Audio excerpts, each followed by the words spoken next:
ಮೋನು ತೆರಗಾವ್ ಅಂತ. ನಾವಿಲ್ಲಿ ಪರ್ಚೇಸಿಗೆ ಡೈಲಿ ನಮ್ಗೆ ಏನು ಬೇಕಾಗಿದೆ ಮನೆ ವಸ್ತು ಮನೆ ಬಳಕೆಗಾಗಿ ಇಲ್ಲೇ ಬರ್ತೇವೆ. ಯಾಕಂದರೆ ಇಲ್ಲಿ ರೆಸ್ಪಾನ್ಸು ವರ್ಕರ್ ರೆಸ್ಪಾನ್ಸು ಚೆನ್ನಾಗಿದೆ, ಅಥವಾ ಮಾಲ್ ಕ್ವಾಲಿಟಿನೂ ಚೆನ್ನಾಗಿದೆ. ನಮಗೇನು ಬೇಕಾಗಿದ್ದಲ್ಲ ಅದು ರೀಸನೇಬಲ್ ಸಿಗುತ್ತದೆ. ಆಮೇಲೆ ಯಾವುದೇ ವಸ್ತು ಯಾವುದೂ ಕಳಪೆ ಇಲ್ಲ. ಇನ್ನೂರು ನಾನು ಸುಮಾರು 1 ವರ್ಷ ಮೇಲ್ಪಟ್ಟೆ ಇಲ್ಲಿ ನೋಡ್ತಾ ಇದ್ದೇನೆ. ಹಾಗೇನೋ ನಮ್ಮ ಕಣ್ಣು ಮನೇಲಿ ಆದರೆ ಒಳ್ಳೆ ಹೊರಗಿನ ರೇಟ್ ಕಂಪೇರ್ ಮಾಡಿದರೆ ಇಲ್ಲಿ ಒಂದು ಸ್ವಲ್ಪ ಡಿಫ್ರೆನ್ಸು ಇದೆ, ರೇಟು ಕಡಿಮೆ ಇದೆ.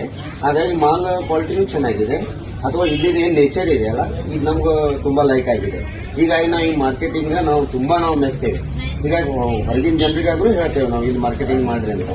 ಯಾಕಂದ್ರೆ ನಮ್ಮ ಇಲ್ಲಿದ ಎಲ್ಲ ಟೋಟಲ್ ಅದು ಒಂದು ಮನೆ ವಸ್ತು ಬಳಕೆ ಆಗಲಿ ಅಥವಾ ದಿನಸಿ ಸಾಮಾನಾಗಲಿ ಎಲ್ಲ ಒಳ್ಳೆ ಕ್ವಾಲಿಟಿ ಸಿಗುತ್ತೆ. ಹಾಗೆ ರೀಸನೇಬಲ್. ಆಮೇಲೆ ನಮ್ಗೆ ಏನು ರೇಟ್ ಇರ್ತದೆ ನಮ್ಮ ಮೊಬೈಲ್ ಮೆಸೇಜ್ ಬರ್ತದೆ, ಅದೊಂದು ಬೆಟರ್. ಯಾಕಂದ್ರೆ ಯಾವ ರೇಟನ್ನು ಮನೆ ಒಳಗೆ ಹೋಗಿ ನಾವು ನೋಡ್ಕೋಬಹುದು.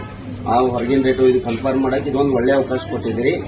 ನೀವೆಲ್ಲ ಹೀಗೆ ಮುಂದೆ ಒಳ್ಳೇದಾಗಲಿ, ಇನ್ನೂ ಚೆನ್ನಾಗಿ ವ್ಯಾಪಾರ ಆಗಲಿ ಅಂತ ನಾವು ಬೇಡ್ಕೊತಾ ಇದ್ದೀವಿ.